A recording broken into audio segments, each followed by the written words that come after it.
July 1st? In other words, are we going to hire staff in June so that somebody can call the meetings and do the work like Josh is doing right now? I mean, are you so who's going to manage? Job or what? Yeah, so who's doing now? Now, who's going to manage it? So we should talk about that. And then also we should talk through what can feasibly be accomplished by June 30th, 2020 in this regard. And one option to be considered is certifying the EIR even if no project is approved. And so you don't have a JPA approved or you don't have an HCP approved, but you have certified the EIR. And that dovetails with something somebody else asked, which is how useful would that be? And that's kind of a sequel question. Did I cover everything?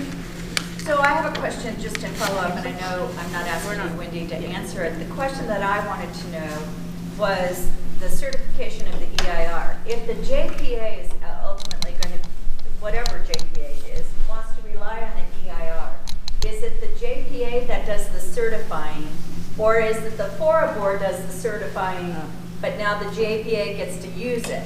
I don't know the answer to that. I think, okay, This might be a good. The EIR, let's say FORA adopts the EIR, and if a JPA comes along, I don't think anything would prevent them from, almost like a responsible agency sort of model, to rely on it. Then you just have those questions under 15162, is it sufficient? Does it, based on the project, change circumstances and new information, did it adequately cover all of the environmental impacts, or are they more severe, or the environmental aspects that were identified? You might have to do a supplemental EIR. But I would think you could. So I asked that question, and I just remind everybody that when we were doing our transition plan, December of 2018, as a FORA board, one of the challenges that came forward from the public agencies that are private interest groups said, oh, you need a whole new EIR.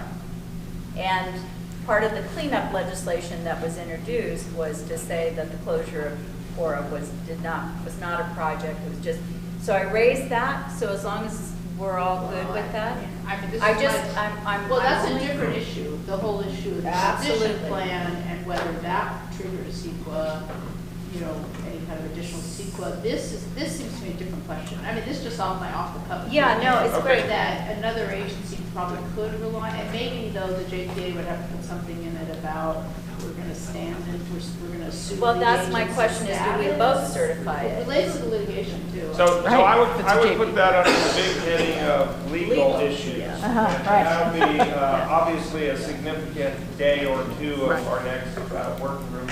I did notice that Aaron had. Do you have anything to add in terms of the points that were just made here by the county? Sure. So in regard to EIR certification, right now the lead agency, state lead agency is FORA. So in order for that document to get certified, FORA would have to do it before anyone else relies on it. No one else can rely on that EIR until it's certified. The plan was to have FORA certify the EIR, approve the project, assuming all went well, and then the jurisdiction, that's each of the permittees, including CHUMB and MPC and UC, would implementing ordinances and policies. And there is also triggers a CEQA action in which those permittees would act as responsible agencies relying on the EIR. Now things are changing, and there are a lot of opportunities out there. There is the opportunity to recirculate or redo the EIR. If let's say we decide to do a reduced HCP and we want to reopen that and go that route, the JPA could be the lead agency, and then it takes FORA out of the picture, which gets confusing once it sunsets. Because I will say in all honesty that no matter what happens, there will be litigation following. It's pretty clear from Landwatch's comments. And I can provide those to you. Any development on Fort Ord that uses water, pay rails, and then so I just any development that uses water, well, maybe not campus town, because you guys were able to successfully negotiate that.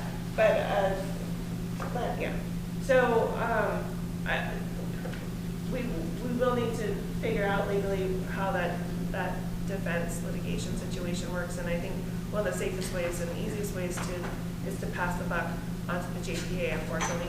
Or if you go at it alone, then you're all, dealing with it separately. And Kendall, you put that in. So it's 11:30, and we have a half an hour left of the meeting. And the goal for coming out of this meeting is to have the next 6 to 8 weeks of meeting topics identified. And we do want to hear from our non-jurisdiction entities. But I think what we're going to do to capture that information is request the written stuff, and then make sure that whatever agenda items are discussed here, that at least the topics of your interest are captured there, and we'll. And I think that I think the other groups have been captured. Have been captured. Reserve, liability, and one Is that true for Okay. PC as well? Okay. Great. So here we go. January 17th, next Friday, and the agenda is currently blank, although I will point out that we have coordinated with the Department of Fish and Wildlife both to have their staff actually present here if we want them. We don't have to, we can ask them to come another time, but we do have that option. So the ask, I think, at this moment is to the group, do we think that we should take advantage of that scheduled opportunity, or we should defer and ask them to come in a couple weeks later or whatever? Obviously, that's subject to their availability and all that. So can I have a show of hands? Is this a good way to do it? Is everybody okay with asking the Fish and Wildlife Service and Fish and Game to come describe their view of a non-HCP reality here? I mean, on the one hand, it'd be nice to hear from them. On the other hand, we might want to have very specific questions for them to answer. Right here are some of those questions that I would like them to answer next Friday. Yes, yes. Voices? Yes. Yes? Okay. But can you identify the questions? Because it's not just the HMP responsibilities, but also the scaling back the HCP. Right. So the questions would be on HCP or non-HCP world, or a scaled back HCP with. I make a suggestion that when we compile the minutes from this meeting and put out the agenda, which we'll do on Tuesday, that we develop a list of what we heard today and what was on these other things that are specific to those. So everybody will have them 3 days before the meeting. So if we forgot something, you can let us know. And that way we can fully prep folks to be prepared. Will that include specific questions for the wildlife agency? That's the whole point. Yeah. Right. Yeah. Okay, so our team will then do that. We're going to take the minutes, send out the minutes with a proposed agenda for the next meeting, and include the questions that we're going to send to our regulator partners, and then expect to see them here on Friday. Okay? Okay. So the good news is we can write down the first topic, which is hear from regulators. Harry, you want to do that? Sure. All right, you want to write it? Here, I'll write it down. Thank you. We'll call it regulator party. No. Regulators. Okay. So then the next meeting will be the following Friday, which is the 24th. And I heard a lot of legal and finance. Big topics. Hans. I'm interested in talking about reduced footprint and the economies of that. I think that is a concept we should, on the front end, deal with. The legal things are important. I'm intrigued by discussing that. Reduce footprint and finance related? Yeah, just they are related and frame that, because if that's part of Gail's Councilmember Martin's proposal with You call me Gail, it's perfect. 12 million and 50 million and all that. So. Yeah. And I saw Ellen raising her hand. Yeah, I just want to sort of set some expectations relative to financial modeling in terms of as we're looking at these different alternatives with the reduced HCP footprint, you know, even HCP versus HMP, that may need to be a bit of a two-step process, because it may need to be sort of first, what is the reduced footprint? What is the reduced footprint? Or what are the cost implications associated with the scenarios? And then we may need to come back and say, this is what we anticipate the effect of those outcomes, or what the group wants to analyze in terms of endowment funding requirements or other replacement funding. Okay, so just in my thinking about the reduced footprint, this is the reduced footprint of development that we're talking about? And so how would we get to those scenarios We of would reduced talk about it on the footprint? 24th. That's what that would be. And then the 31st would be the financial implications. So would this be an task for you all to come back to this meeting with what your reduced development footprint might look like? Is that what we're asking for? On what day? On the 24th, 2 weeks from today. Because we will have heard from the Fish and Wildlife folks about some of the implications of these different models, and anyway. Yeah, and I would just simply urge, and Ellen can tell me if this is correct or not, but it doesn't have to be the final end-all down to the nub projection. It just needs to be something that's somewhat realistic that we can use to model what that would look like. Is that right? Yes, absolutely. And just sort of thinking of it from a stepwise fashion. So basically, jurisdictions will come in with reduced development acreages. We'll need to have some time to work as a consultant team to understand what those cost implications are, and then we need to do financial modeling. So is there any way we could do that jurisdiction contributions with regard to what their 15-year projections are, or whatever that is? Can that be Like on next week? Yeah. I mean, is it something that No, we not have possible. to talk about, or is it something that they can just report on in terms of, hey, this is, you know, we had this in the existing projections and the CIP projections that we've been using, and this is how we're changing it. I mean, I don't know if that's something that. I think we just talked about is, you know, we met with Sherry as an example when we were talking about the timeline for development. It's really as simple as the jurisdiction saying, this is in the HGP, but this is what we're thinking our plan is for the next 15 years. Right. Yeah. So then I think we need to sort of filter that through ICM. I saw Gail and then Aaron. So I'm not expecting your group, Ellen, to start figuring out new models, because none of us can articulate what that is until Fish and Wildlife tells us if any of this is viable. Right. But the other thing that I think needs to happen is that I'm looking for this kind of information from every jurisdiction, is to sit down and look at what your entitlement is and how much money your jurisdiction thinks it's going to generate over the next 10 to 15 years, so that we have, when the Fish and Wildlife comes in, that we say, we've got $30 million, that's the maximum we have, 15 million plus 15 more, whatever that number is, I don't know that number. But how can we then ask Fish and Wildlife to address, how do you get the footprint, how do you get the adjustment in the plan when this is how much money we ultimately know we're going to have?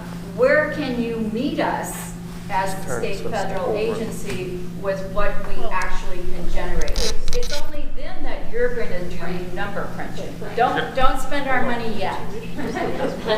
Hold on. I saw Aaron first, and then Wendy. Did you have Yes, some? Okay. just one thing. It's important that when we're talking about the reduced HCP scenario that we're discussing, that it's not only number of units, that the footprint looks at location, because that is really driving the take. Right. For example, one idea we floated when we talked to the feds last week was that, well, what if we take one of the most expensive species out, California tiger salamander?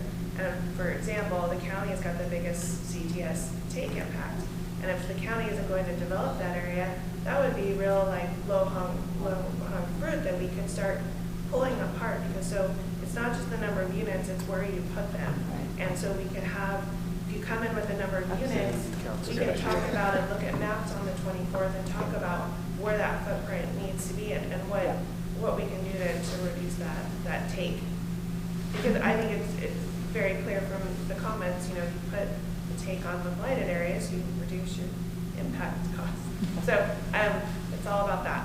Okay. That, my comment's going to key off of what Aaron just said, which Okay. is there's two different issues and we shouldn't, they're related, but we need to disentangle them. And one of them is if the HCP can be scaled back, not based on the practical question of how much money can be generated, but simply how much take permit is really needed, and therefore how much mitigation is really needed. And it's what Aaron is saying. Like if we say, we're not going to develop this whole giant swath, Right. where it has the CTS, then that may result in just less requirement overall. Then there's a second issue which Gail is raising, which is, hey, we only can raise X amount of dollars, so we need to be realistic. But they're kind of slightly different questions, and I think we need to look at both. Okay, that's great. I'm seeing Gage and then John. Following up on that, it may be that we don't think we're going to develop a particular area tomorrow or next year in July.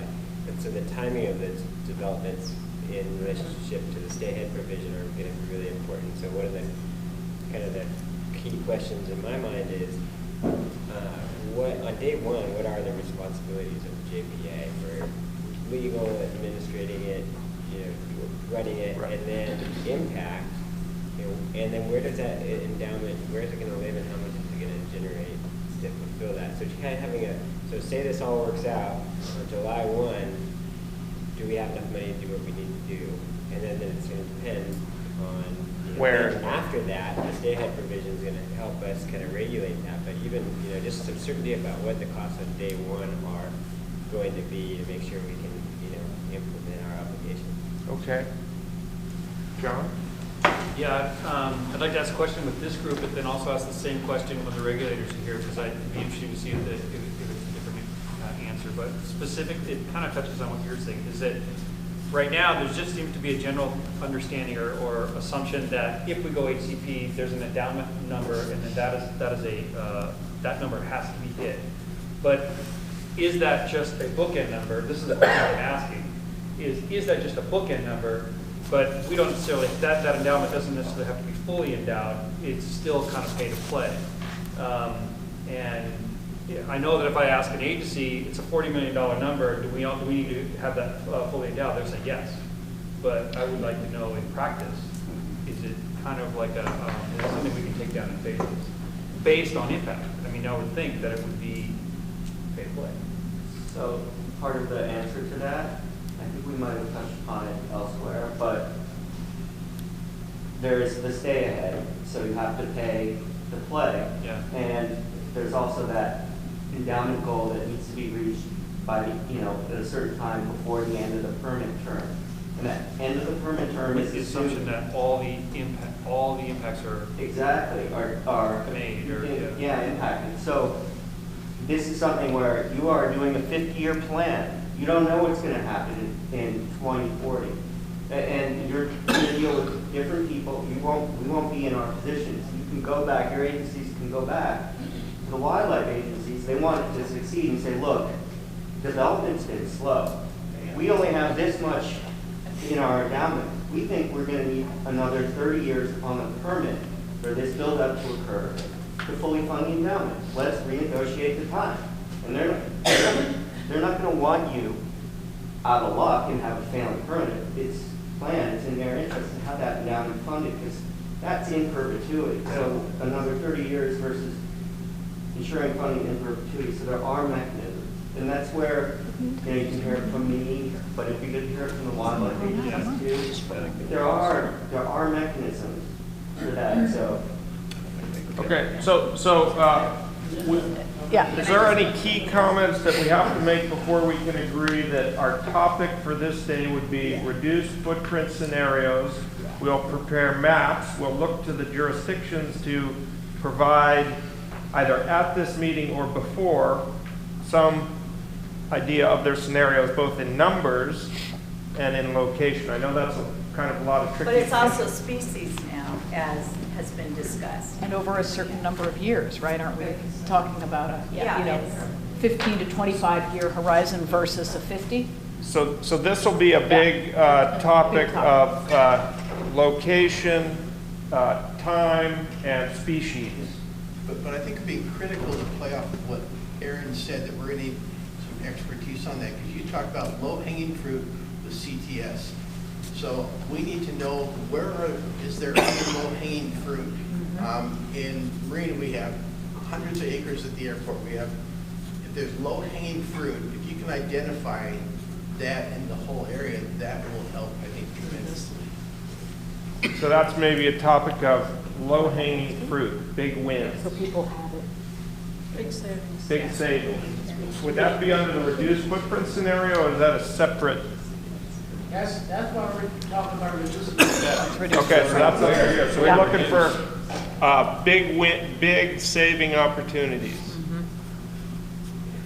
And Erin says she may be able to have that information about the big wins available by next week, so that you can have it, so that you can do it for your planning for the 24th. Is that accurate? Yes, so what we've already done, the Seaside has requested, is broken down the species take by jurisdiction, and you can look at where those numbers stand out and where you can sharpen your pencils, but also identifying the projects that you know that you want to do in the next 25 years. Maybe the county wants to implement their FORA plan or the Woodland Conservation Plan when it gets adopted, and Marina wants to, build Engine Parkway.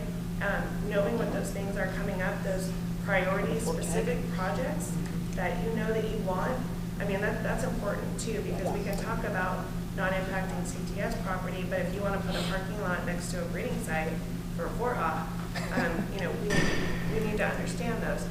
And this is why we haven't gotten to that level of specificity, because over the years we've been looking at general plan. We haven't gotten down to really project-specific activities. We've just brought those in the last round with FORTAG and the Marina Airport and Marina Coast projects. So if we sharpen our pencils, there's a path forward. So is there an ask there to the jurisdictions, again, to provide information about at the project level? Right, think about what you want and need. And think about also what you're willing to reduce or compromise. I think that's kind of...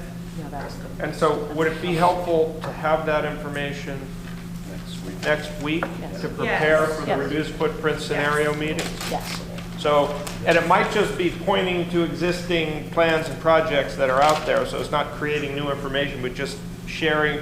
So there's going to be a lot of information sharing that's got to happen, so we're going to be trying to do that as efficiently as possible. One thing we have done is framed up a Habitat Working Group Committee webpage at FORA.org. I think it's FORA.org/HWG. We'll put a link to it on the homepage and all that, but that's where we would start as we put information that might be available and shareable. So we'll share links, and you can all find it there. But we need to have a place for that to live. So Alan. Okay, so part of the conversation is cost, and which entails looking at where are we really going to develop, where might we carve out and not develop, and how does that affect affected species. The other part of the financing part then is funding, and I think that table talked about it a little bit, but I think that needs to be a broader conversation. Right. Not all types of development produce the same amount of funding. Some types of development, like the Public Safety Center for MPC or those kind of public works projects, might not generate any. They're not revenue producing. So how do we deal with that? So I think we need to have a conversation about, after we identify what is the realistic cost, then how do we pay for it? And I don't know if that's next week or if that's a future meeting. Yeah, I mean, one thing that we want to keep these bite-sized chunks, 2 hour, these are all going to be pretty substantial. I think the work of our team to provide the information resources this will all be illuminating. So I would suggest as much as possible that we start looking at these meetings for those topics. So, I mean, I'd happily put another one here, funding models, funding strategies. It just would be beneficial for all of us to know what you're bringing, each jurisdiction thinks they're bringing to the table. I'm not going to go research if you have a public works in Monterey. I'm expecting Monterey to spoon feed this group. So the point of why I put this out here is when we all looked at that agreement, it's the stay-ahead provision that I heard at sitting at admin committee, sitting in the FORA board,